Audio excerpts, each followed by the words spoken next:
আগের একটা ভিডিওতে দেখিয়েছিলাম কচু এনে সাজিয়ে রাখছে, আর এই ভিডিওতে তোমাদের সাথে শেয়ার করব সমস্ত সবজি কাটা।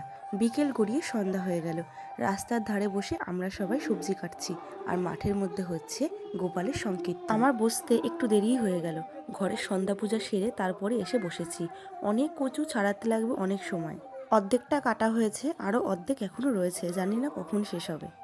শীতের রাতে চাদর মুড়ি দিয়ে সবাই আড্ডা মারতে মারতে কচু কাটছিলাম, সাথে হচ্ছিল খাওয়া দাওয়াও, কানে আসছিল ভগবত পাঠ।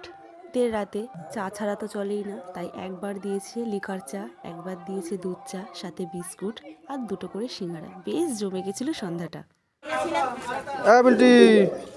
হাই গাইস, আনন্দপল্লীতে বাঁধাকপি কাটছি আমরা এখন সকলে, আর কচুওয়ালা কপি কাটছে।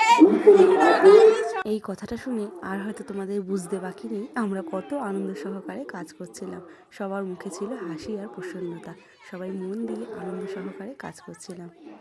কচু কাটা প্রায় হয়ে গেছে, আর কচু লাগবে না। এদিকে সবাই বাঁধাকপি কাটছে, অনেক বাঁধাকপি, 50 কিলো বাঁধাকপি, সাথে কেউ লঙ্কা ছাড়াচ্ছে।